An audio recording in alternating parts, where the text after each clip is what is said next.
Lição número 1. Eu, particularmente, tenho assim Obviamente que nós gostamos de todos os estudos, mas quando fala desse nome, a gente acorda até mais animado, né? Fala de Jesus, só de pronunciar o nome dele, as coisas já... A atmosfera onde nós estamos se transforma.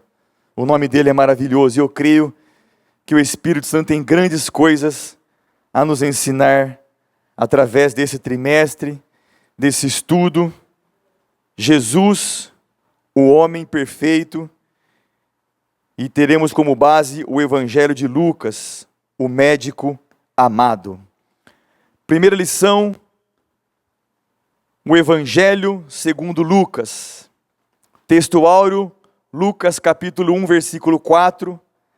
Para que conheças a certeza das coisas de que já estás informado.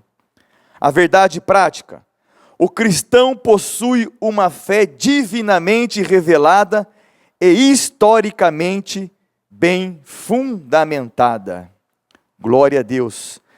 A leitura bíblica, livro de Lucas, capítulo 1, do versículo 1 ao versículo 4, nos diz assim a Sagrada Escritura: tendo, pois, muitos empreendido por em ordem a narração dos fatos que entre nós se cumpriram, segundo nos transmitiram os mesmos que os presenciaram desde o princípio e foram ministros da palavra, pareceu-me também a mim conveniente descrevê-los a ti, ó excelentíssimo Teófilo, por sua ordem, havendo-me já informado minuciosamente de tudo desde o princípio, para que conheças a certeza das coisas de que já estás informado. Pai, em nome de Jesus, te louvamos pelo privilégio de podermos aprofundar na pessoa bendita, amada, do nosso Senhor e Salvador Jesus Cristo. Que o exemplo do Mestre seja um exemplo das nossas vidas, Pai.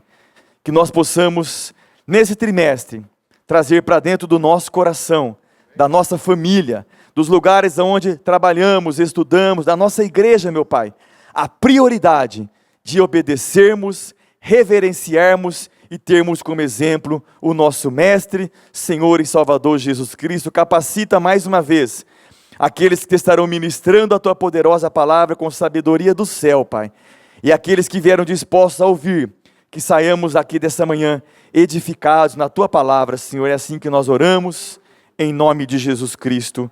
Amém. Pode sentar, irmãos. Pastor Marcos. Glória a Deus. A água já está aí, geladinha. Tem uma piscina ali, ó. A paz seja para os irmãos. Amém.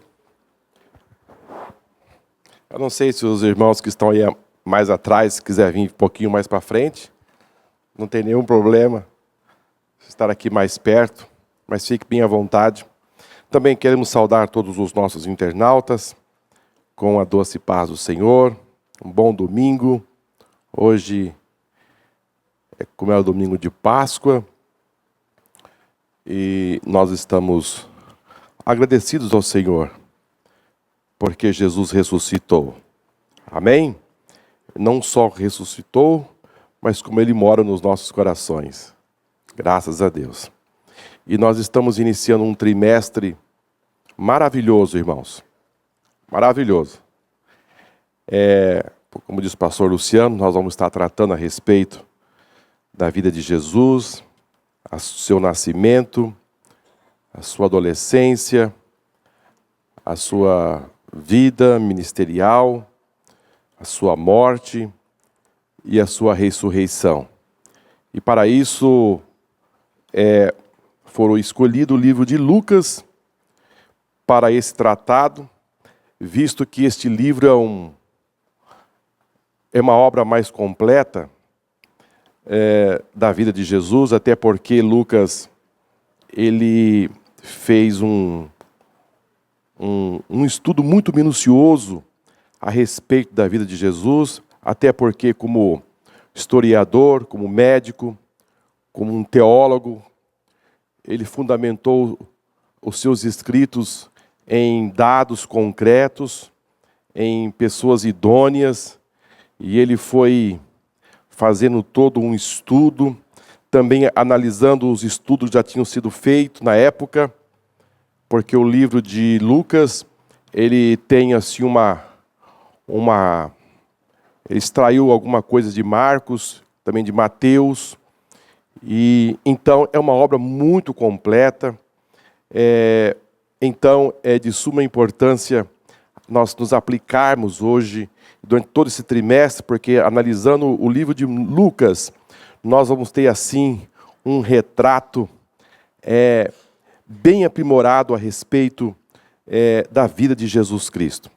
E se nós nos aprofundarmos, irmãos, na vida de Jesus Cristo, nós vamos conhecer melhor este Deus e esse Deus homem que se humanizou e está assentado à destra do Pai. Então nós vamos ter essa oportunidade nesse trimestre de nos mergulharmos nesse assunto tão importante. E hoje o nosso assunto é um assunto mais introdutório. Nós vamos estar tratando deste livro, quando foi escrito, enfim, o autor, as suas pesquisas, o seu aprofundamento dentro desse tratado. Já no nosso, irmãos, texto áureo, no capítulo 1 e versículo 4, para que conheças a certeza das coisas que já estás informado. Lucas escreveu 2 livros. Primeiro volume, o livro de Lucas, e depois subentende que ele escreveu o livro de Atos dos Apóstolos. Então, ele tem 2 volumes, o livro de Lucas e o livro de Atos. É um tratado, como disse aos irmãos, muito aprofundado. Lucas foi um gentil, e ele escreve esse tratado também para um gentil. Segundo os historiadores, essa carta foi endereçada a Teófilo, que também era um gentil, nasceu na cidade de Antioquia, e com certeza Teófilo era um homem muito importante na época, possivelmente uma posição muito alta na corte romana, ou já cristão, ou querendo se aprofundar na vida e no ministério de Jesus Cristo.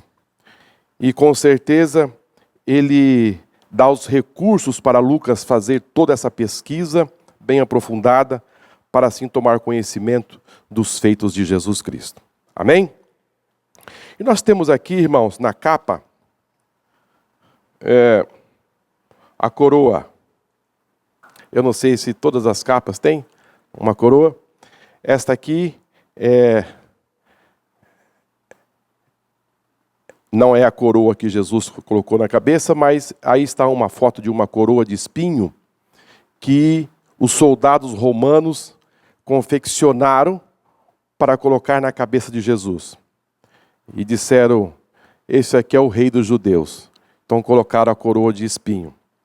Subsentende que essa coroa de espinho é de um ramo, de uma árvore, que tinha espinhos de 30 centímetros de comprimento.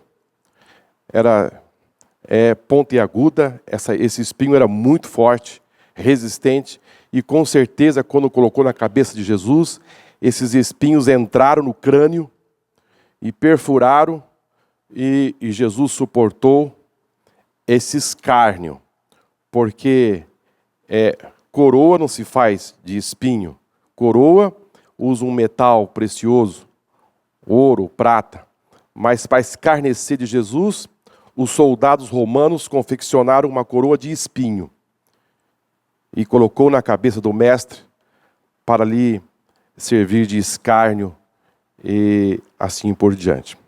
Mas, irmãos, o livro de Mateus, ele fala da coroa. O livro de Mateus, ele fala que Jesus recebeu uma coroa de espinho.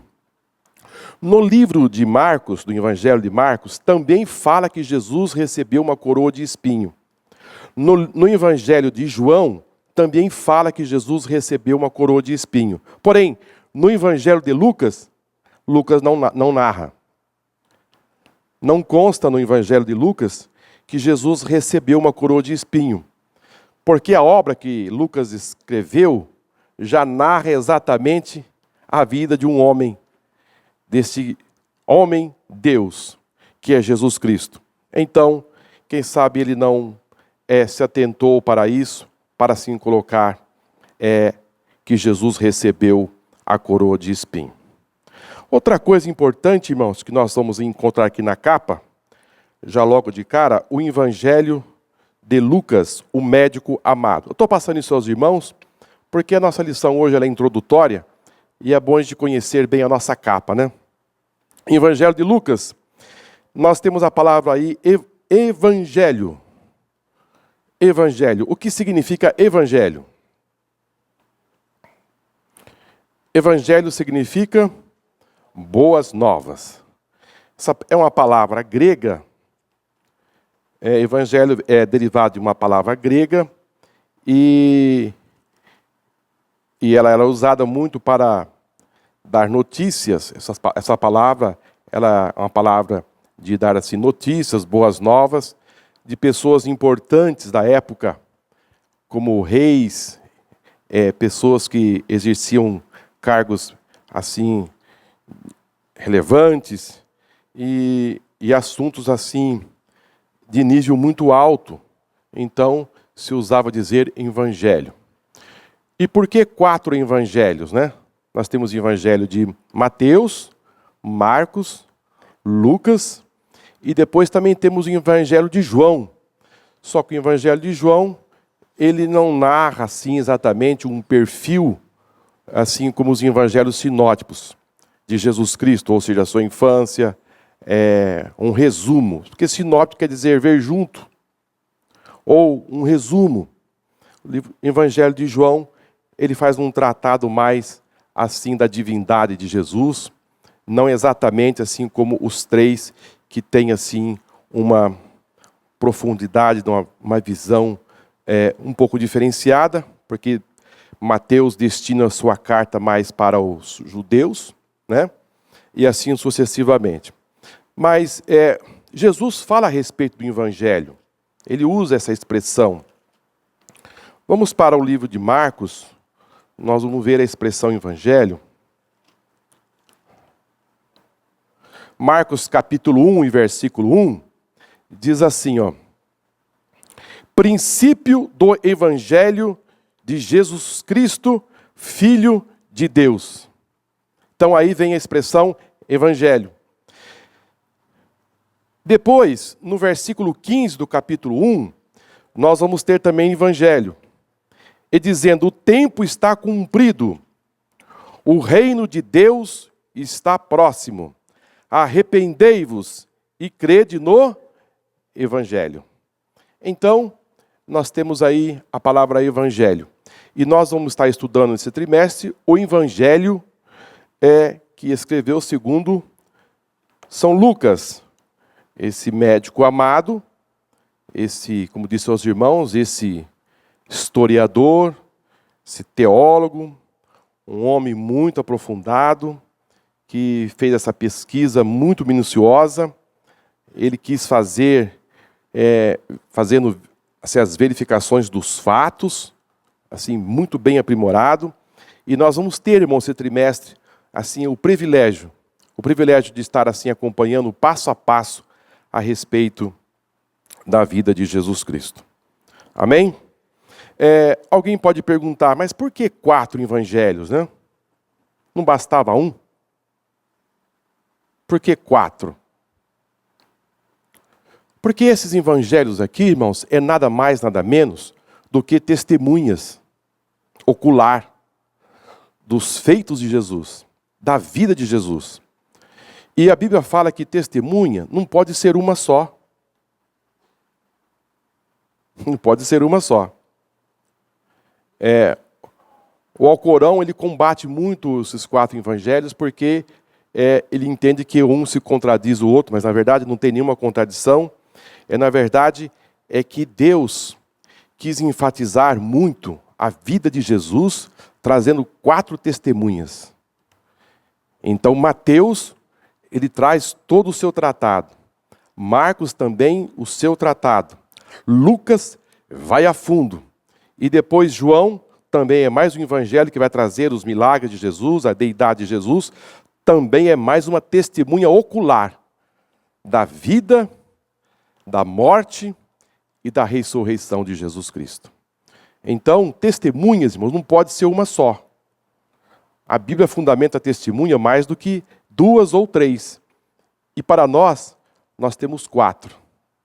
Para narrar a vida de Jesus Cristo. Amém? Para não deixar dúvida, irmãos, daquilo que Jesus viveu, daquilo que ele passou. E Lucas vai tratar esses assuntos, dando dados, histórias. Porque, irmãos, uma coisa é fato. A história, essa ciência que trata os assuntos da Bíblia, nós temos também as escavações arqueológicas e que trazem assim, informações precisas a respeito da vida de Jesus, antes da vida de Jesus. Então nós temos uma ciência que trabalha para também dar essas informações precisas para o povo de Deus a respeito da vida de nosso Senhor e Salvador Jesus Cristo. E nós, além disso, nós temos aqui a palavra, a inerrante palavra de Deus, que vem dar essa informação precisa a respeito da vida de Jesus. Ele passou por aqui, viveu há 2000 anos atrás aproximadamente, e nós temos aqui dados importantíssimos para nós estarmos trabalhando a respeito da vida do nosso mestre. Amém? Muito bem. Vamos, irmãos, para a nossa introdução.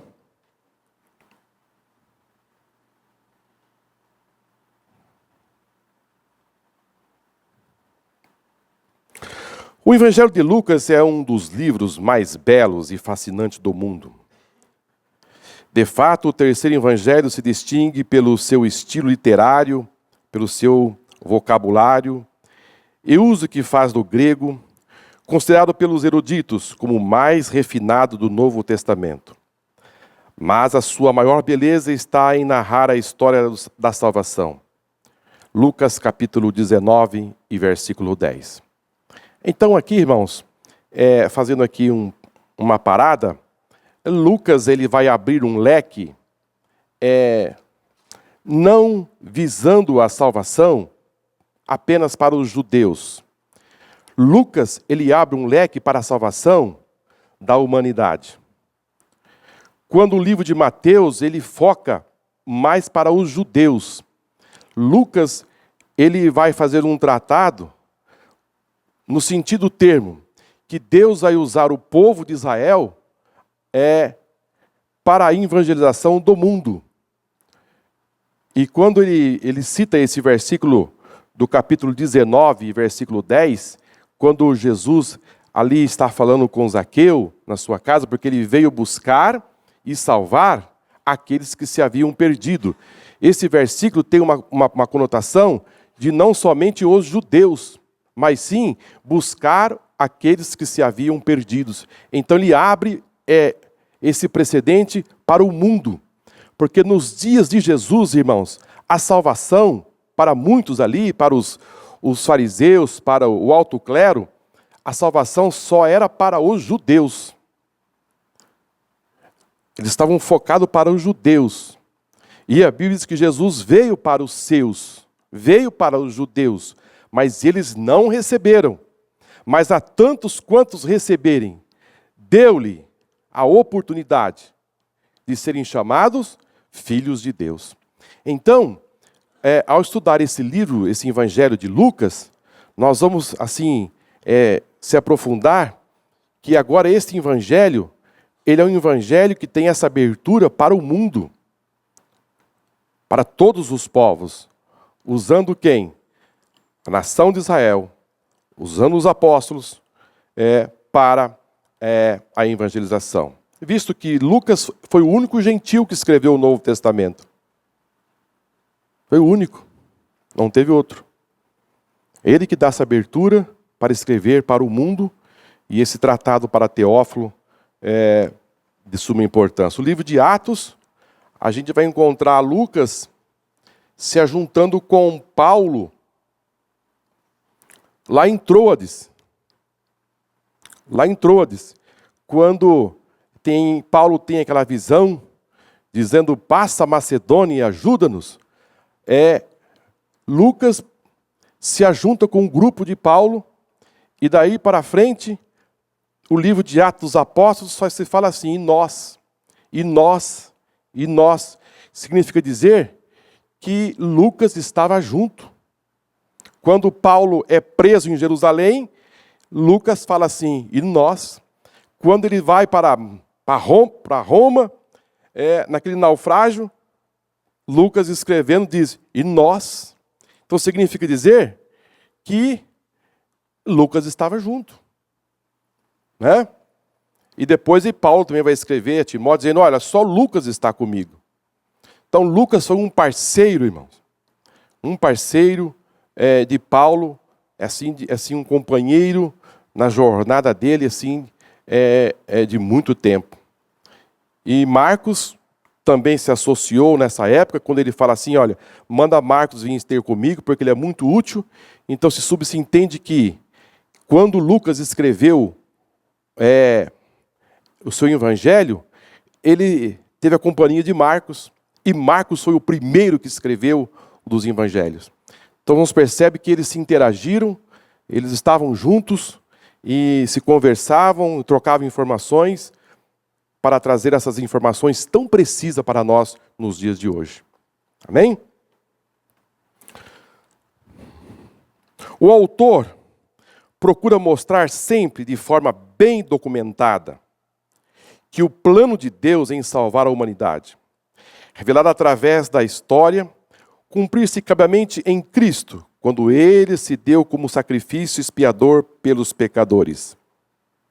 Deus continua sendo o Senhor da história, e o advento do Messias para estabelecer o seu reino é a prova disso. Lucas mostra que através do Espírito Santo, primeiramente operado no ministério de Jesus, e posteriormente na igreja, que esse propósito se efetiva. Então Lucas, irmãos, não se limita a dizer apenas da chegada do Messias aqui, mas também ele vai tratar aqui nesse livro, nesse evangelho, que Jesus não fez a obra dele sozinho. Ele vai associar aqui que Jesus fez a obra aqui na terra, porque veio algo sobre ele.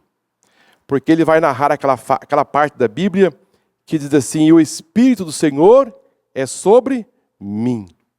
Então, Lucas vai deixar bem claro que a obra que Jesus fez aqui na terra, ele fez em parceria com o Espírito Santo. Eu fiquei pensando, se Jesus veio aqui a esta terra e teve a parceria do Espírito Santo, por que eu e você vamos ficar longe dele? Como você quer fazer a obra de Deus sem esta unção do Espírito Santo? Com a parceria do Espírito Santo.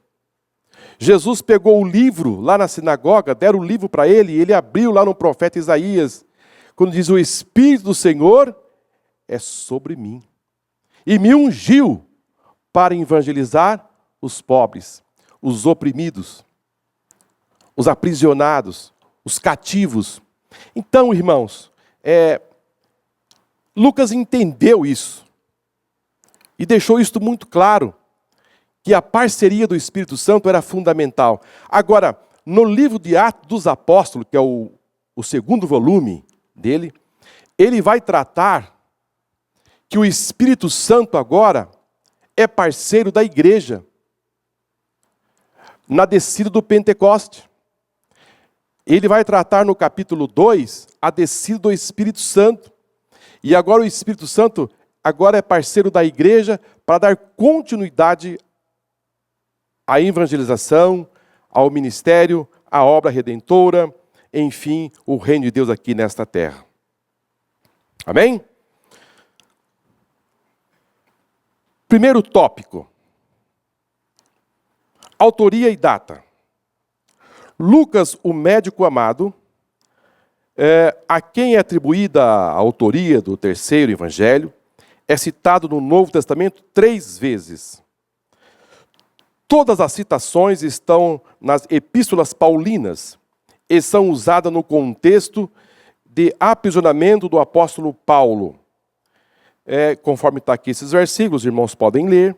Embora o autor do terceiro evangelho não se identifique pelo nome, isso não se dispõe contra a autoria lucana.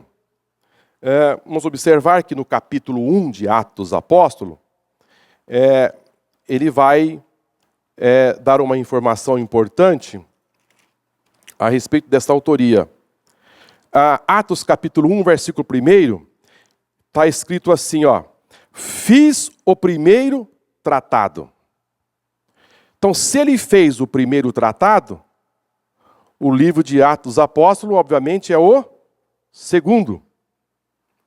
Então, ele escreveu o primeiro, que é Lucas, e quando agora ele vai escrever o livro de Atos, então passa a ser o segundo, porque ele diz, fiz o primeiro tratado, ó Teófilo. Então, esses 2 volumes foi endereçado a Teófilo, esse homem que nós aqui já mencionamos, irmãos, que possivelmente nasceu na cidade de Antioquia, era um gentil, com certeza tinha um cargo importantíssimo na corte romana, porque ele fala excelentíssimo Teófilo. Esse tratado, essa forma de tratar, é usado para governadores, presidentes, enfim. Então, era um homem de suma importância. A data, irmãos, a data que foi escrita o livro de Lucas, o Evangelho de Lucas, existe aí, irmãos, uma variação a respeito dessa data. Se sabe que foi antes do ano 64. Por que antes do ano 64? Porque no ano 64 aconteceu algo muito forte. O que foi? O incêndio de Roma. Roma foi incendiada e também ninguém trata desse assunto a respeito do que aconteceu lá em Roma. E também, irmãos, no ano 70 houve a invasão de quem? De General Tito. Quando os cristãos foram espalhados por toda a terra. Então, até então, eles estavam ali ainda na Judéia, em Jerusalém, em toda aquela região. Então, ainda havia aquela paz ali aparente.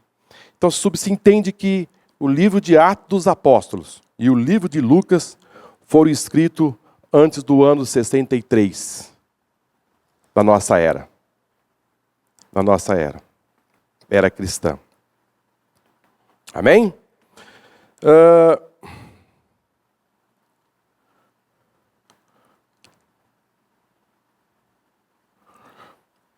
Dois, a obra. Lucas era historiador e médico. Ele escreveu a sua obra em 2 volumes. Lucas 1, de 1 a 4, e Atos 1, de 1 a 2, como acabamos de ler. O terceiro evangelho é a primeira parte desse trabalho. É uma narrativa da vida e obra de Jesus. Enquanto Atos dos Apóstolos compõe a segunda parte e narra a caminhada espiritual dos primeiros cristãos da igreja primitiva. Como eu disse aos irmãos já de antemão, o livro de Lucas trata a vida, o nascimento, o ministério, morte e ressurreição de Jesus. E Atos vai narrar assim a vida dos cristãos, e a gente sempre fala que o livro de Atos dos Apóstolos não termina. O último capítulo é o capítulo 28, mas na verdade, cada dia que passa, nós estamos acrescentando o livro de Atos dos Apóstolos, porque o Espírito Santo está no nosso meio e os milagres estão acontecendo e esse livro não termina nunca. Amém? 3. Os destinatários originais. O Dr. Lucas endereçou o seu evangelho a Teófilo, certamente uma pessoa importante, que devia ocupar uma alta posição social, tendo citado excelentíssimo. Pode-se dizer que além desse ilustre destinatário, Lucas também escreveu aos gentios. O terceiro evangelho pode ser classificado como sendo de natureza soteriológica e carismática. Soteriológica, porque narra o plano da salvação, e carismática, porque dá amplo destaque ao papel do Espírito Santo como capacitador do ministério de Jesus Cristo. Então aqui, irmãos, nós temos aqui duas vertentes. Uma tratando do plano da salvação. O ministério de Jesus Cristo focado em trazer a salvação ao homem. E também a ação do Espírito Santo contribuindo para esse ministério. Então, irmãos, é um livro muito profundo. É um livro que nós temos que mergulhar nele. Nós temos aqui, hoje nós estamos na primeira lição, mas nós temos aqui mais 12 lições, que nós vamos aqui nos aprofundar nessas lições, nesse tratado, de suma importância para a nossa fé cristã. Suma importância. Porque à medida que você se aproxima em conhecer a Cristo, você vai tendo mais intimidade com Ele. Você vai vivenciando mais e você vai tendo a mente de Cristo. E nos dias que nós estamos vivendo, irmãos, nós estamos precisando mais de Deus. Mais de Deus. Há muitas pessoas que estão vivendo assim de forma desnorteada, buscando Deus aqui. Na segunda-feira ele busca Deus ali. Na terça ele busca Deus lá. Na quarta-feira ele vai buscar Deus lá em São Paulo. Na quinta-feira ele vai buscar lá não sei aonde e vai procurando Deus. Aonde ele fala que tem um negócio, ele vai atrás. E na verdade, o que os homens estão precisando é conhecer a mais de Deus. Jesus disse: examinai as Escrituras, porque cuidai ter nela a vida eterna, e são dela que de mim testificam. Então os homens estão precisando mais da palavra de Deus. Foi o que Lucas foi fazer. Eu quero saber, eu quero conhecer, eu vou fazer um estudo minucioso a respeito dele. Eu preciso conhecer a respeito desse homem. Porque depois que Jesus ressuscitou, irmãos, e foi para o céu, a coisa começou a balançar. Os homens começaram a se despertar a respeito de conhecer mais a respeito dele. E nós não podemos ficar fora. Há muitas reuniões feitas aqui, acolá, mas são reuniões que têm uma visão distorcida da palavra de Deus, que leva os homens não a conhecer a palavra de Deus de forma genuína, mas leva as pessoas a conhecer de uma forma assim supérflua, que visa interessar somente a proposta dessas pessoas. Os seus anseios, os seus anelos, mas não é isso que o homem precisa. O homem precisa conhecer do plano da salvação e a respeito do Espírito Santo. O que o Espírito Santo pode fazer na sua vida? Qual é o plano da salvação? Qual é o plano da salvação? Às vezes, assim, nós nos preocupamos, irmãos, porque a salvação é algo tão simples, mas é algo muito sério. É muito sério. Deus simplificou a salvação, mas nós precisamos conhecer a respeito dela, a doutrina da salvação, para você não ficar de fora.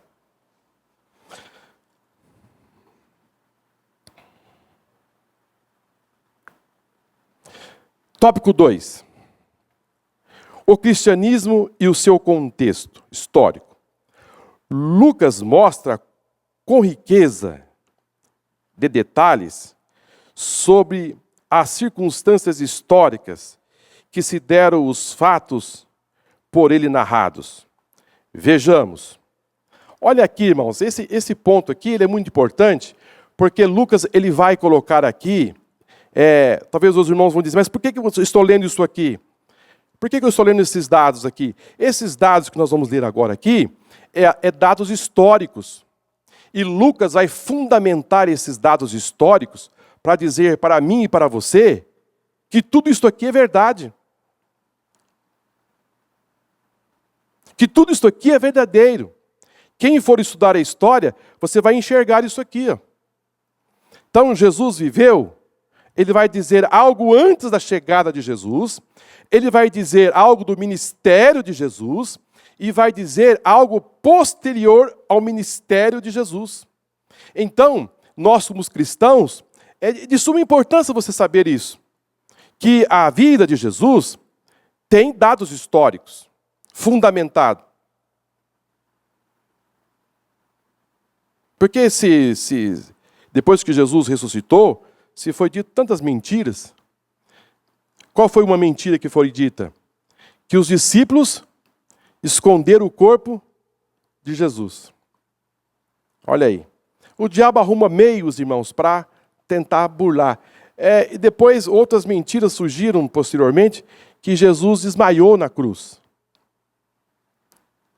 Foi um desmaio que ele sofreu.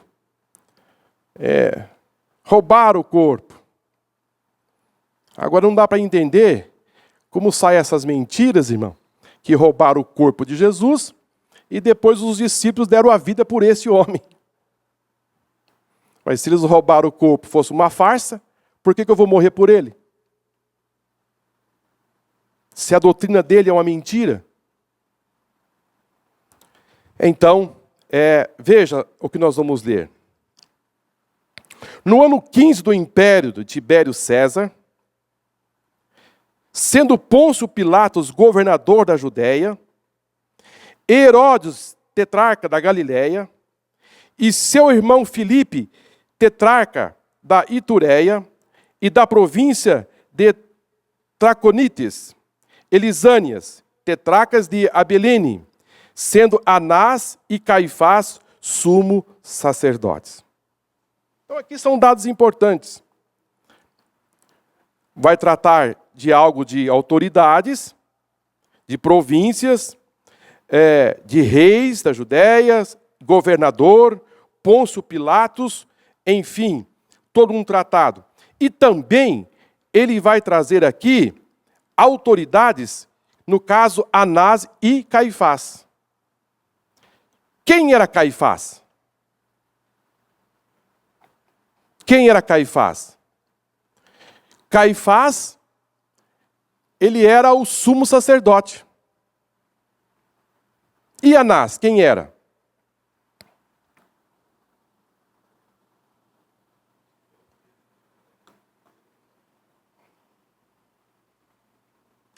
Anás era o sogro dele. Quem falou? Olha lá. Anás era o sogro. Mas quando Jesus ele foi julgado, irmãos, ele foi primeiro levado para Anás ou para Caifás?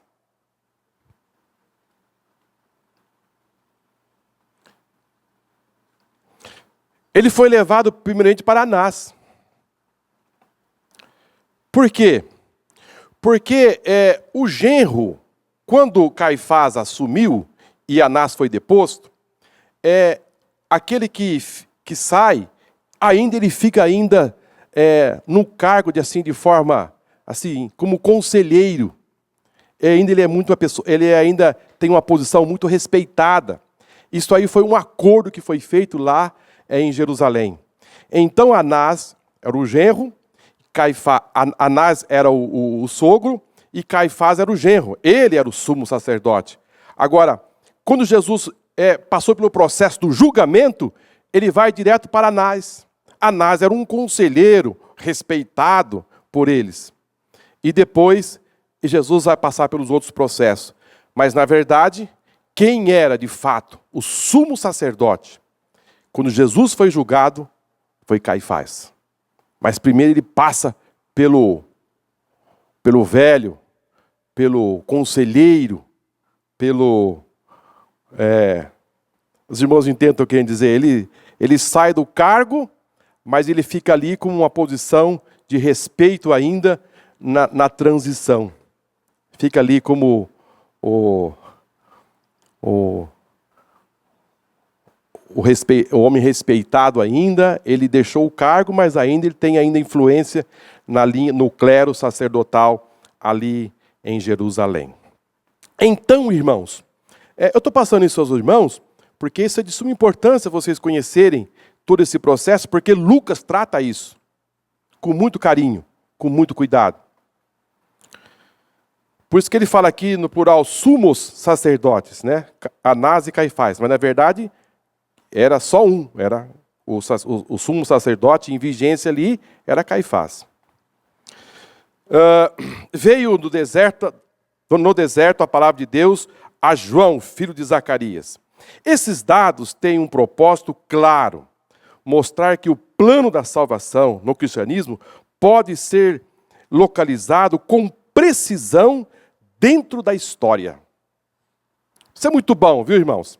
Quem gosta muito desse lado histórico, bíblico, dado arqueológico, bíblico, isso é muito importante porque você abre um paralelo que você pega a Bíblia e você pega a história. E você faz um paralelo entre a Bíblia e a história, você vai ver todos esses dados confirmados, e Lucas fez esse trabalho assim, muito preciso. Esses dados têm um propósito claro, mostrar que o plano da salvação no cristianismo pode ser localizado com precisão dentro da história. A fé cristã, portanto, não se trata de uma lenda ou fábula engenhosamente inventada. São fatos históricos que poderiam ser testados e provados, e desta forma podem ser aceitos por todos aqueles que procuram a verdade. É nada mais, nada menos, irmãos, é Deus trazendo para a humanidade, dizendo, olha, tudo isso aqui está documentado. Tudo isso aqui é verdade. E aquilo que não está arrolado aqui no cânon sagrado, está arrolado nos tribunais.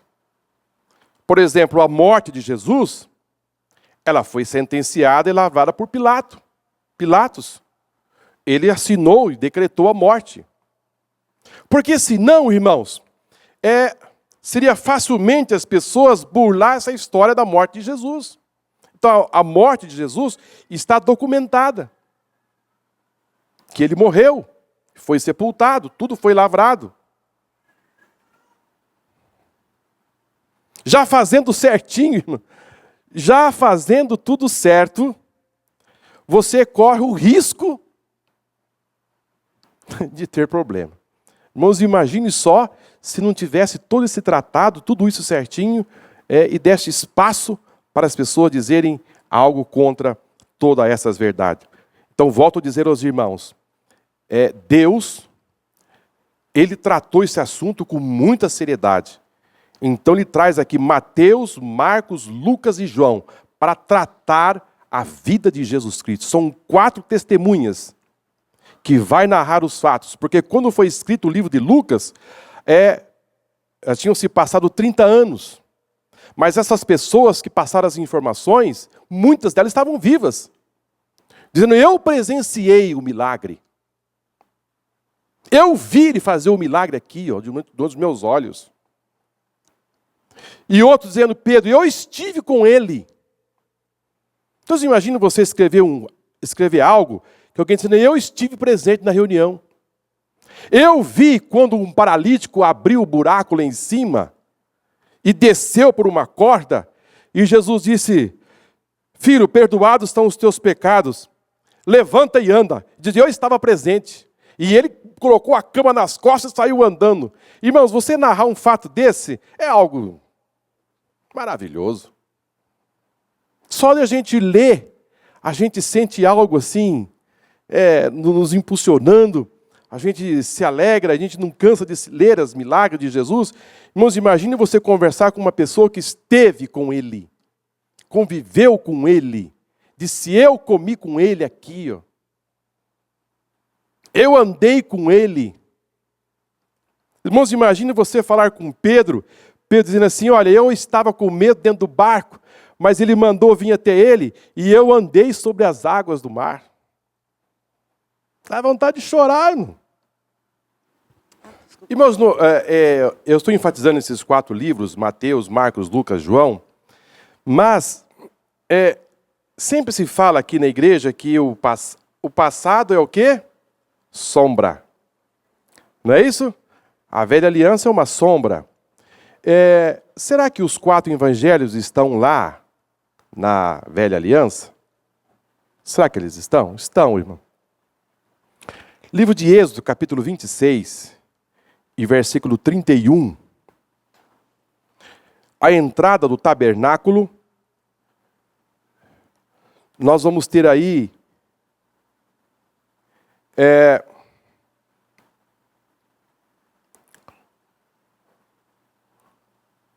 uma sombra dos 4 evangelhos. E depois, isso vai ser confirmado lá no livro de Ezequiel.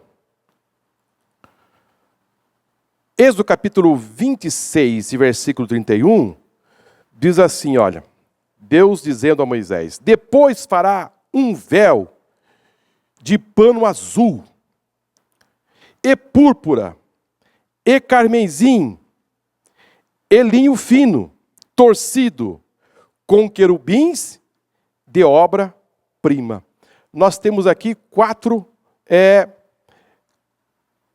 cores. O azul, a púrpura, o carmesim e o linho fino. Isso aqui representa, irmãos, os 4 evangelhos. Agora, se nós formos lá para o livro de Ezequiel, no capítulo 1 e versículo 10, nós vamos ver esses 4 evangelhos representados por animais. Veja o que está escrito em Ezequiel 1 e 16. E a semelhança do seu rosto era como o rosto de um homem. De um homem. Esse rosto de um homem está representado aqui no livro de Lucas. Lucas nós estamos tratando o livro de Lucas como homem perfeito. Então esse rosto de um homem é representado aqui na visão de Ezequiel como o rosto de um homem. E a mão direita, todos os 4 tinham o rosto de um leão. E o que significa esse leão? Esse leão representa o livro de Mateus, porque Mateus vem tratar a vida do Messias como o leão da tribo de Judá, como rei. Então, aqui representado como o rosto de um leão. E depois, todos os 4 tinham também o rosto de um boi. E o que significa esse rosto de um boi nessa visão de Ezequiel? O livro de Marcos. Porque o livro de Marcos, ele tem assim uma representação como Jesus como servo. Como servo. Amém? Marcos, ele sinaliza Jesus como servo. E a outra visão que ele tem de rosto agora da ave que eu gosto. Da águia. E a águia simboliza... O pastor Rosinho deu risada. Quando vai pregar sobre a águia. A águia, irmãos, ela simboliza o quê? A deidade de Jesus. E João, ele apresenta Jesus como o quê? Como homem, mas como Deus. Então a águia, ela está nas alturas. Ela representa Jesus como a águia, como Deus. Então esses 4 evangelhos e as 4 cores, azul, lá que nós vimos, é a realeza, o carmesim vai tipificar Jesus como servo, como indo para a morte, o linho fino representa Jesus como homem, e qual é a outra cor? As 4 cores. Amém? Então, irmãos, esses 4 evangelhos não aparecem assim do nada. Ele vem lá atrás. O livro de Êxodo, segundo livro da Bíblia, já está mostrando os 4 evangelhos. Por que a porta do tabernáculo?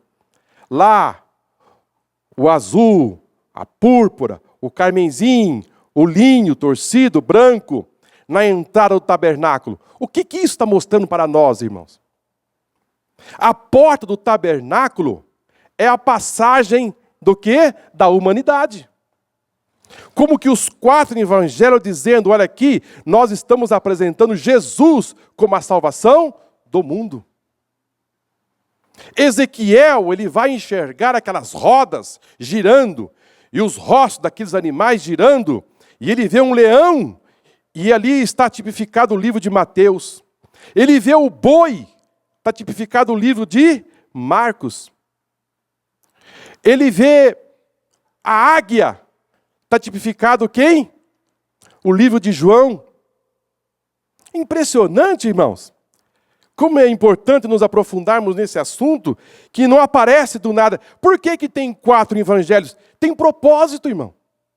Se vai buscar lá atrás, tem as confirmações, porque Deus colocou esses 4 evangelhos. Nós vamos estar estudando o livro de Lucas. Mas, irmãos, o livro de Mateus,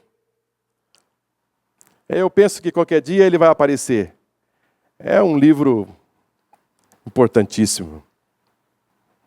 Segundo os historiadores, os teólogos, diz que o livro de Mateus é um dos livros, assim, todos são importantes, mas o livro de Mateus traz informações muito precisas a respeito da vida de Cristo, a chegada dele. O livro de Lucas, ele vem com uma precisão a respeito de Cristo, não de Adão, não de Abraão, mas ele vai buscar, sabe aonde?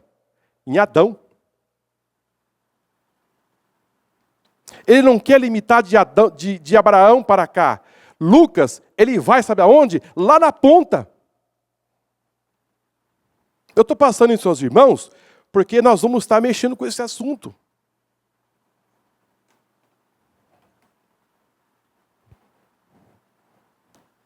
Os irmãos estão olhando para mim assim, me assustaram. É verdade, irmãos. É verdade.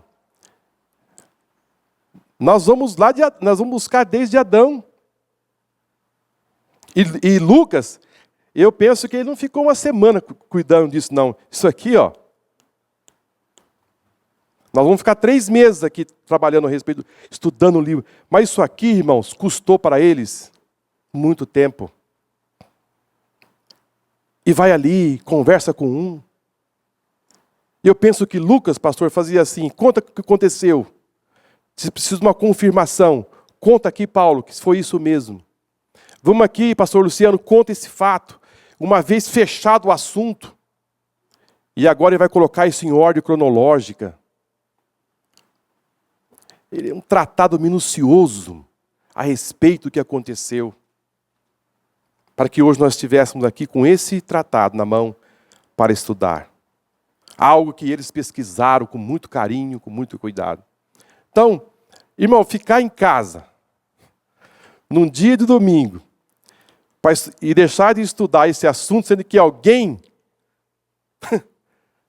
deu a vida, se entregou, e eu creio que Teófilo falou assim, olha Lucas, eu vou te dar meu cartão de crédito, e também vou te dar a minha senha. Quando o dinheiro acabar, você vai lá no caixa 24 horas, digita a senha e pega o dinheiro, mas eu quero esse tratado, eu quero saber tudo a respeito dele. Pode gastar. Dinheiro não vai faltar. Eu quero esse volume na minha mão. Olha aí, irmãos, que coisa importante.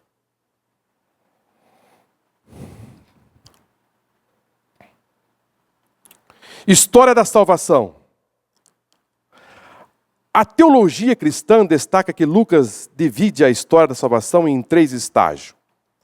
O tempo do Antigo Testamento, o tempo de Jesus e o tempo da igreja. O terceiro evangelho registra as 2 primeiras etapas e o livro de Atos, a terceira. No contexto de Lucas, a expressão a lei e os profetas é uma referência ao Antigo Testamento, onde é narrado o plano de Deus para o povo de Israel.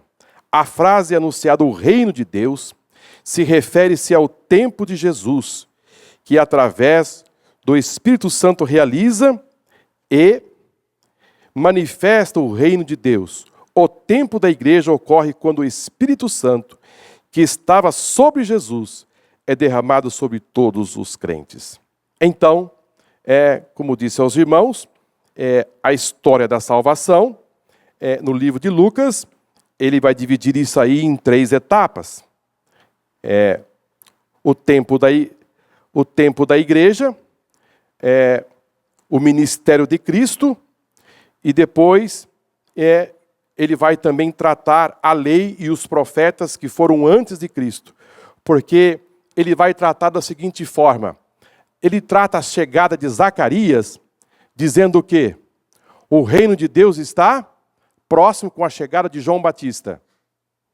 João Batista, ele chega, Lucas vai tratar esse assunto, dizendo, olha, a lei e os profetas, advém de João. E João vai dizer assim, o reino de Deus está próximo. Lucas também vai tratar, irmãos, a respeito do batismo de João.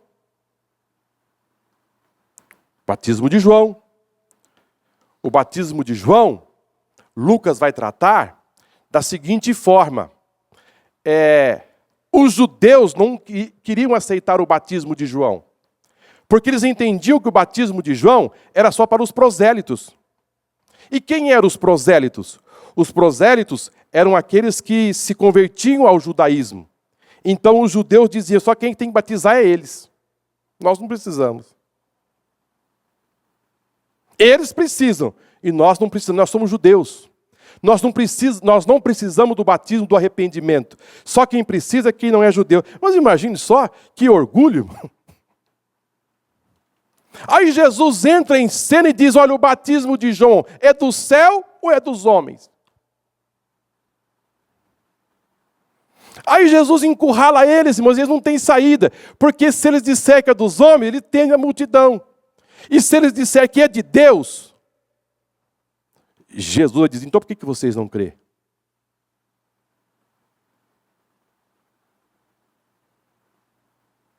Então Lucas vai tratar esse assunto. Ele vai buscar a lei e os profetas, e João chega chamando o povo para o arrependimento. E depois Jesus entra e diz, o reino de Deus está próximo. E Jesus vai tratar a respeito do ministério de João Batista, e o ministério dele a respeito do batismo, o arrependimento das pessoas. E o que os judeus não queriam aceitar. Lucas trata desse assunto. Está muito pesado, irmão? Os irmãos estão quietos? Se os irmãos tiverem alguma dúvida, pode perguntar, irmão. Se eu não souber, Gamaliel está aqui. Tá o...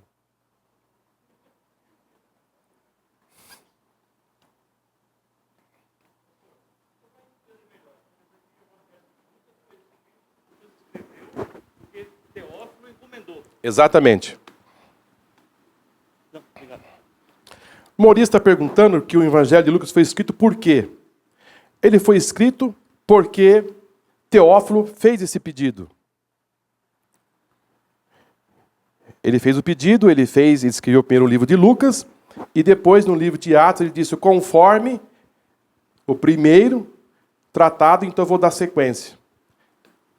E escreve o livro de Atos dos Apóstolos. Eu gostaria de fazer só uma observação sobre esse assunto da pergunta do Urias. Teófilo teria mostrado interesse de saber mais. Ele queria saber mais. Ele queria ter certeza, porque uma das coisas que mais corrói o ser humano é a dúvida. A dúvida é o maior inimigo do homem. Ele não ter certeza de uma coisa. Teófilo queria saber mais, porque não basta estar informado, precisa estar bem informado. E essa informação ela tem que ser suficiente e respaldada em fatos oculares. Alguém que viu, alguém que confirma, alguém que morre por ela. E mais tarde, todos os apóstolos à medida que eles são convocados a morrer pela verdade, eles morrem pela verdade. Como Jesus morreu em favor da verdade de Deus, ele é a verdade, de trazer a mensagem à humanidade. Porque quando você falou assim num tom de humor, de que Teófilo teria dado o cartão de crédito, poderia parecer que ele estava comprando uma pesquisa. Comprando uma pesquisa. É bom deixar isso claro. Teófilo não comprou a pesquisa.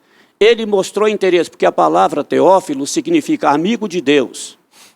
Ou o nome dele já pronunciava a respeito dele. Ele seria uma pessoa interessada nas coisas de Deus. E a coisa melhor que tem é você passar alguma coisa para alguém que tem interesse. E a pior coisa que tem é você jogar pedra para os porcos, falar para uma pessoa que não tem interesse, que não mostra nenhum interesse pela coisa. Teófilo, ele tinha interesse pelas verdades que ele já estava informado de maneira, como você falou, talvez superficialmente, tinha ouvido falar, e agora ele mostra o interesse de uma coisa mais esmiuçada.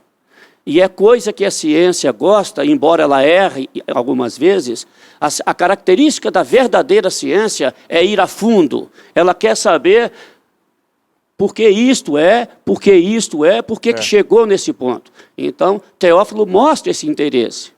E Lucas diz, eu estou te falando para que não seja só informado, mas para que tenhas a certeza absoluta de que a coisa é verdade. E aqueles que a viveram morrem por ela, estão dispostos a morrer por ela. Muito bem. Quando eu falei a respeito do cartão de crédito, irmãos, só para... Eu estou dizendo o seguinte, eu pedi assim, deixar um pouco aqui mais aberto, você vai me fazer uma pesquisa, mas isso vai gastar. Você vai andar, você vai ter que viajar, você vai ter que comer, vai ter que beber, você vai usar um tempo, e esse tempo naturalmente vai o quê? Vai dinheiro. E se eu estou pedindo uma pesquisa, eu preciso dar recurso.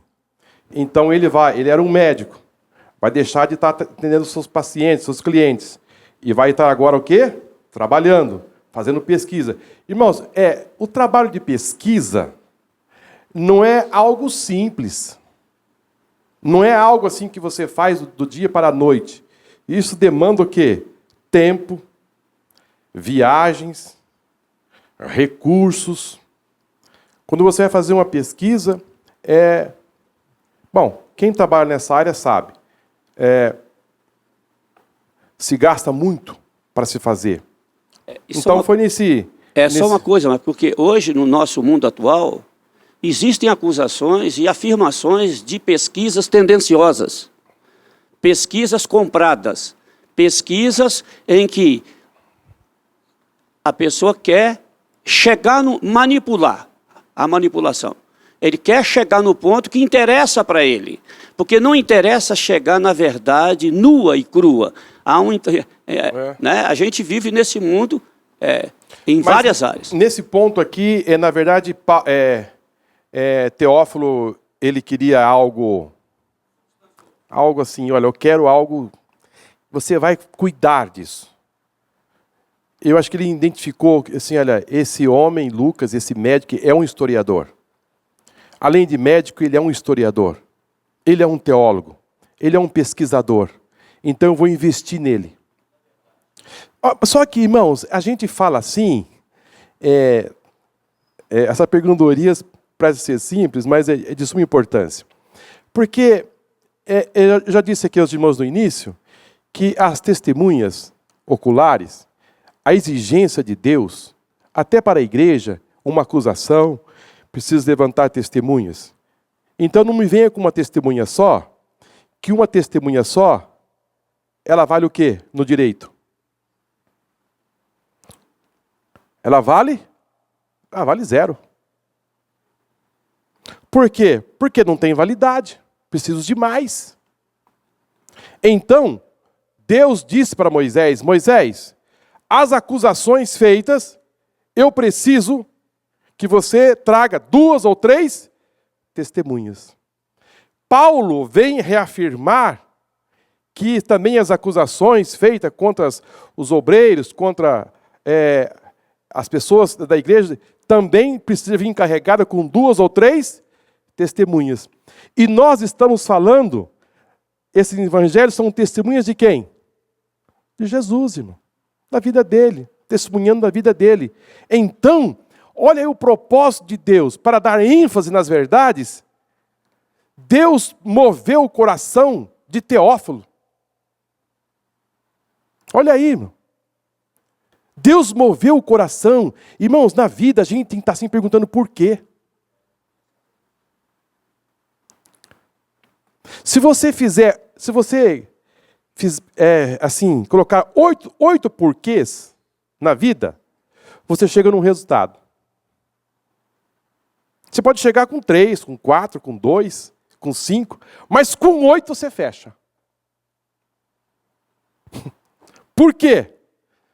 Por quê? Por quê? Você vai chegando num resultado. Então, por que Teófilo pediu? Porque lá atrás, Ezequiel teve uma visão. Deus dizendo, eu preciso do linho. Eu preciso do linho torcido. Eu preciso deste linho. Eu preciso. Não estou entendendo? Deus atrás já tinha dito, vai ter 4 testemunhas.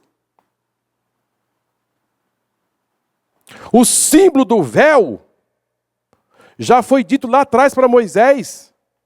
Irmãos, Deus não é pego de surpresa. Vai escrever 4 evangelhos. Faça 4 aí, porque 4... pode ser 1, pode ser... Não, as coisas de Deus não se portam dessa forma. Se nós temos 4 evangelhos, 4 testemunhos oculares da vida de Jesus, é porque Deus quis assim.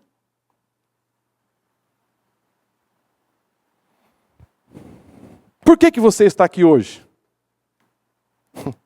Por que você acordou cedo, tomou seu banho, tomou seu café, e pegou o seu carro, e veio aqui, e está estudando a palavra de Deus? Você que está conosco pela internet, acordou cedo. Eu, quando estava nos Estados Unidos, eu acordava 15 para 6, irmão.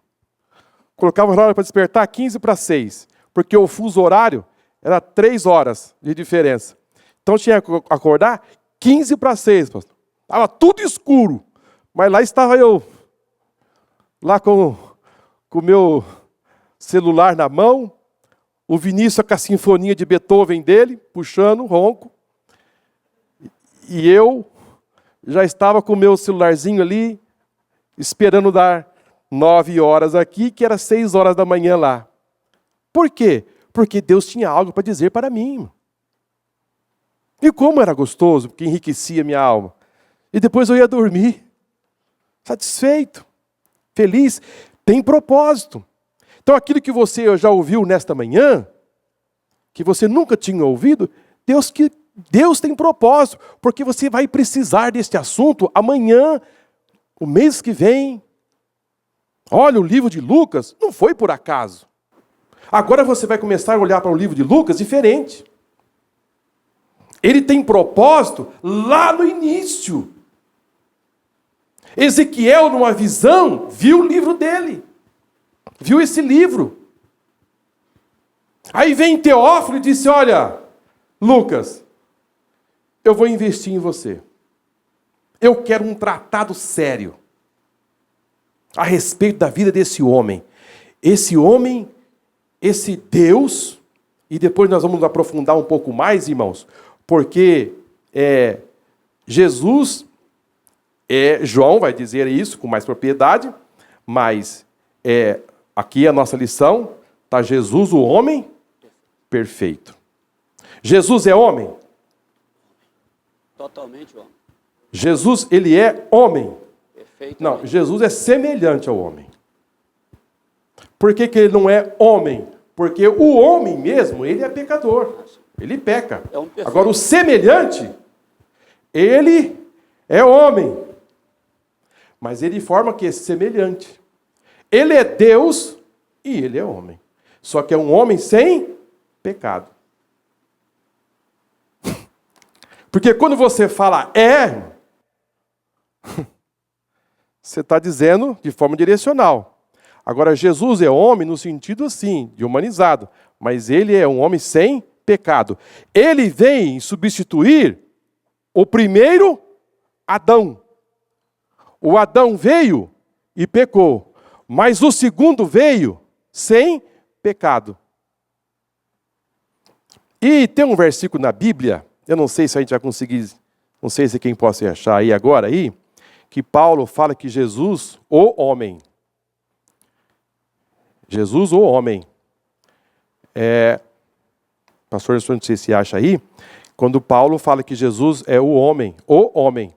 Impressionante, irmãos, porque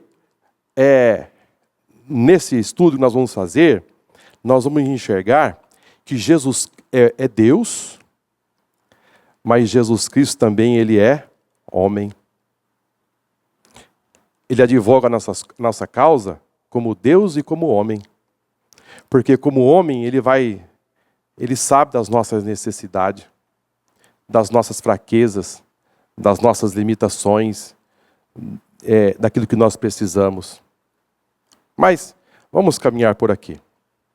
Nós vamos chegar nesses tópicos aí. Bom, eu tenho mais 5 minutinhos, irmão. Messias e o Espírito Santo. Não, Jesus, o homem perfeito. Tópico 4. No Evangelho de Lucas, Jesus aparece como Filho de Deus e Filho do homem. São expressões messiânicas que revelam a deidade de Jesus. A primeira expressão mostra Jesus como o verdadeiro Deus, enquanto a segunda ocorre 25 vezes no terceiro evangelho, mostra-se como o verdadeiro homem. Então, irmãos, é impressionante. O livro de Mateus aponta Jesus de uma forma. O livro de Lucas, ele vem mostrar que Jesus Cristo é verdadeiro Deus e também é verdadeiro homem. Verdadeiro homem. E por ele ser verdadeiro homem, é que, irmãos, a coisa assim dá a grande virada de toda essa história é porque nenhum ponto da história, irmãos, o Deus Filho, que é desde a eternidade, vamos para a Bíblia, que é melhor, né? Aqui.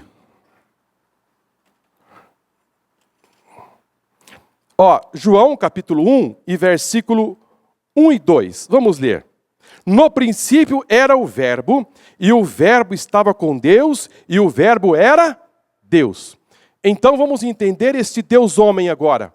Este Verbo, desde o princípio, ele era o quê? Deus. Então Jesus, irmãos, não tem princípio. Ele sempre existiu. No princípio era o Verbo. Ou seja, joga isso para o passado. Ele já era. Agora, irmãos, vamos para o 14. Em um ponto da história, o que aconteceu com esse Verbo? E o Verbo se fez carne. Aí, irmão. Um pouco assim difícil de entender, né, pastor? É um pouco difícil. É um pouco difícil. Mas nós vamos guerrear aqui, irmão. Você vai ter que entrar na nossa cabeça. Como entender isso? Vamos comprar aquele... Como é que chama, pastor? Aquele centro. Não sei se pode falar aqui. Tem aqueles... De vez em quando eu compro aqueles negocinhos assim e tomo, eu fico meio elétrico. E às vezes eu esqueço, tomo até 2 no dia. Tomo de manhã, outra noite. E ajuda. Mas, irmãos, é o assunto da nossa lição. É Jesus, o homem perfeito. Nós temos que mergulhar nisso aqui. Em um ponto da história, este Deus, agora, ele se veste de pele humana.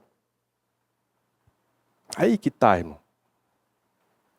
E ele volta para o céu de que jeito? Do mesmo jeito, irmão. Apenas com o corpo glorificado. Mas lá no céu, ele continua sendo Deus e continua sendo o quê? Homem. Ei, agora deu confusão total. Deu uma confusão. Porque ele é Deus e porque ele é homem, que ele conhece todas as suas fraquezas.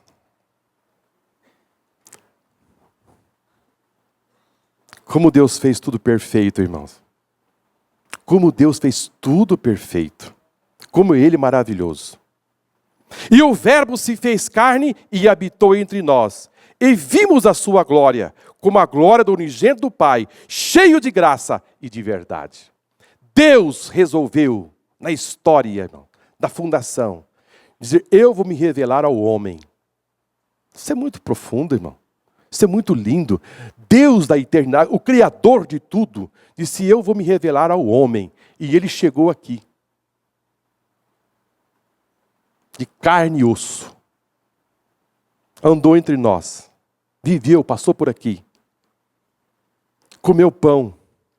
Depois de ressurreto, Jesus, para mostrar que ele era homem, o que ele diz para os seus discípulos?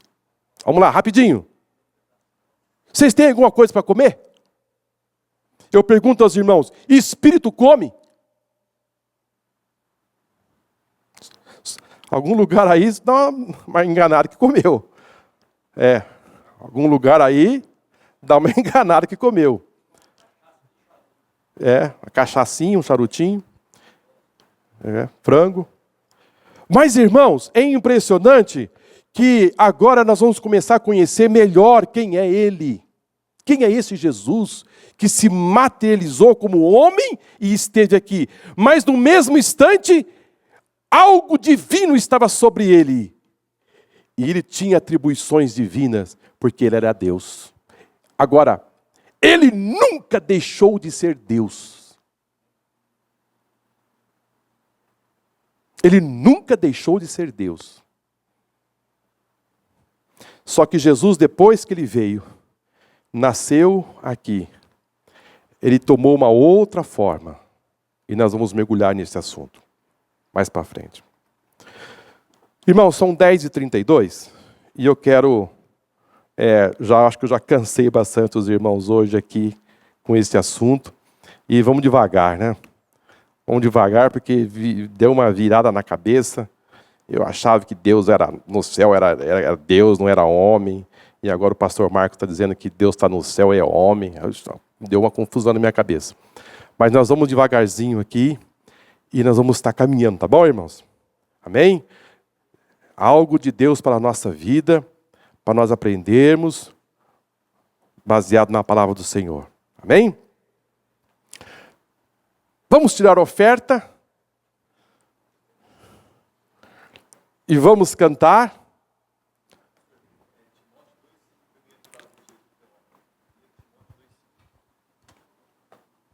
Irmãos, aonde fala que o Jesus Cristo é homem, é 1 Timóteo 2,5.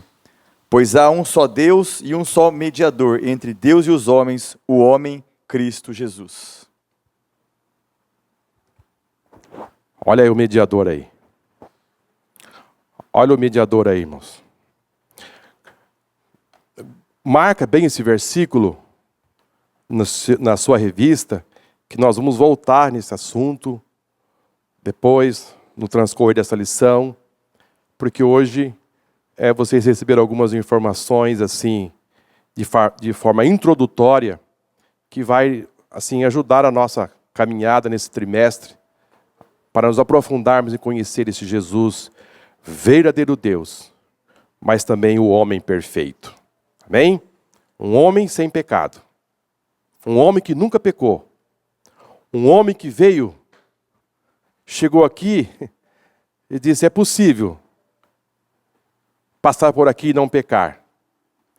E porque ele não pecou, ele é perfeito. Amém?